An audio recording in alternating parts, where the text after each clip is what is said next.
नमस्कार। दुनिया के सबसे बड़े लोकतंत्र यानी भारत में राजनीति सिर्फ पार्टियों और नेताओं की कहानी नहीं है। ये हमारे समाज के ताने बाने में बहुत गहराई से बुनी हुई है। आज हम यही देखेंगे कि लिंग, धर्म और जाति जैसे सामाजिक विभाजन हमारी राजनीति को कैसे और कितना प्रभावित करते हैं। तो चलिए इस बेहद दिलचस्प रिश्ते को समझने की कोशिश करते हैं। ये एक बहुत ही पावरफुल विचार है ना?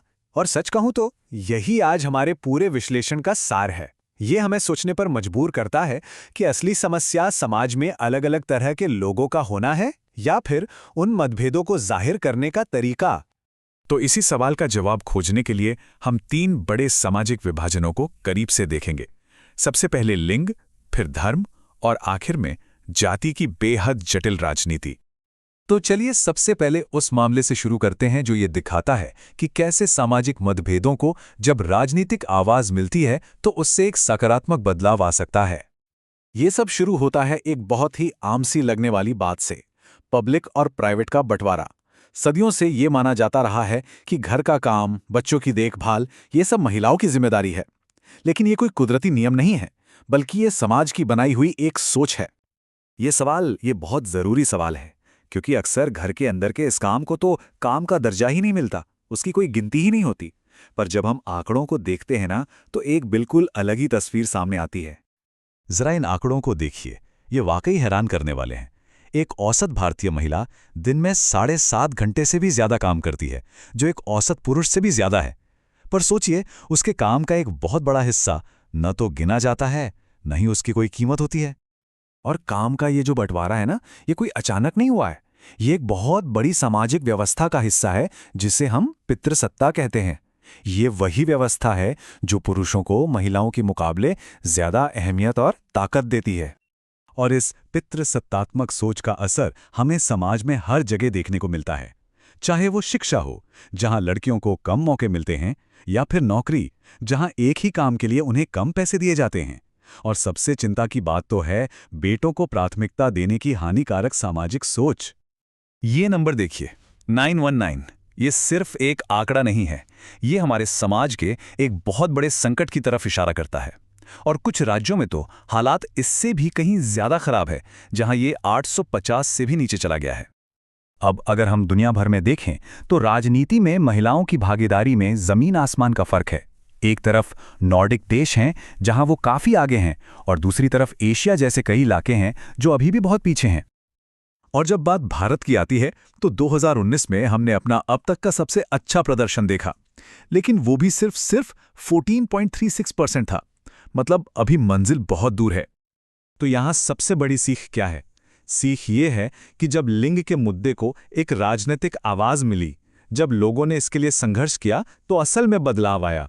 नारीवादी आंदोलनों से लेकर कानूनी सुधारों तक, इन सब ने मिलकर शक्ति के संतुलन को बदलना शुरू कर दिया है। अच्छा, तो ये तो हुई एक बात। अब हम अपने दूसरे मामले की तरफ बढ़ते हैं, और ये मामला थोड़ा ज्यादा कह सकते हैं नकारात्मक है। जब धर्म के नाम पर राजनीति होती है तो उसके नतीजे बहुत खतरनाक हो सकते हैं। इस बात को समझने से पहले चलिए एक नज़र भारत की धार्मिक विविधता पर डालते हैं। यहाँ कई धर्मों के लोग सदियों से एक साथ रहते आए हैं, और यही तो भारत की खूबसूरती और ताकत है। देखिए, धर्म और राजनीति का रिश्ता 2 तरह का हो सकता है। एक तो है एक स्वस्थ रिश्ता, जैसे गांधी जी मानते थे कि राजनीति को धर्म से नैतिक मूल्य लेने चाहिए। पर दूसरा है एक बहुत ही खतरनाक रिश्ता, जिसे सांप्रदायिकता कहते हैं। इसमें धर्म का इस्तेमाल लोगों को जोड़ने के लिए नहीं, बल्कि तोड़ने के लिए किया जाता है। तो ये सांप्रदायिकता आखिर है क्या? सीधी भाषा में कहें तो ये वो सोच है जो मानती है कि धर्म ही किसी भी समाज का सबसे बड़ा आधार है। ये सोचती है कि एक धर्म के लोगों के हित हमेशा एक जैसे होते हैं और दूसरे धर्म के लोगों से अलग, बल्कि उनके खिलाफ होते हैं। और राजनीति में ये जहरीली सोच कई शक्लों में सामने आती है। कभी रोजमर्रा के छोटे मोटे भेदभाव के रूप में, तो कभी वोटों के लिए धार्मिक नारों और डर का इस्तेमाल करके, और इसका सबसे घिनौना रूप तब दिखता है जब यह हिंसा, दंगों और मारकाट तक पहुंच जाती है। चलिए अब आते हैं अपने आखिरी और शायद सबसे पेचीदा विषय पर, जाति। भारतीय राजनीति में इसकी भूमिका 2-धारी तलवार जैसी है। ये असमानता की जड़ भी है और वहीं सशक्तिकरण का एक जरिया भी। देखिए, भारत की जाति व्यवस्था दुनिया में अपने आप में अनोखी है। ये सिर्फ काम का बंटवारा नहीं था। ये जन्म पर आधारित एक ऐसी सामाजिक सीढ़ी थी जिसमें कुछ को सबसे ऊपर और कुछ को सबसे नीचे रखा गया और उनके साथ भेदभाव और बहिष्कार को एक तरह से सामाजिक मान्यता दी गई। और इस ऐतिहासिक अन्याय का असर आज भी दिखता है। ये आंकड़े देखिए, ये साफ साफ दिखाते हैं कि कैसे आर्थिक असमानता आज भी जाति से जुड़ी हुई है। अनुसूचित जातियों और जनजातियों में गरीबी का स्तर बाकियों से कहीं ज्यादा है। लेकिन कहानी इतनी सीधी भी नहीं है। हाँ, जाति आज भी समाज का सच है, पर राजनीति में इसका रोल बहुत कॉम्प्लेक्स है। ऐसा नहीं है कि चुनाव सिर्फ जाति के नाम पर जीते जाते हैं। किसी भी चुनाव क्षेत्र में एक जाति का दबदबा नहीं होता और ना ही कोई पार्टी ये दावा कर सकती है कि किसी एक जाति के सारे वोट उसी को मिलेंगे। और यहीं पर हमें जाति की राजनीति का असली दोहरा चेहरा दिखता है। एक तरफ जब राजनीति सिर्फ जाति की पहचान पर सिमट जाती है तो वो गरीबी, बेरोजगारी, विकास जैसे जरूरी मुद्दों से ध्यान भटका सकती है। पर इसका एक दूसरा सकारात्मक पहलू भी है। इसी जातिगत राजनीति ने दलित और ओबीसी जैसे हाशिए पर पड़े समुदायों को एक आवाज दी है, उन्हें सत्ता में अपनी हिस्सेदारी मांगने की हिम्मत दी है।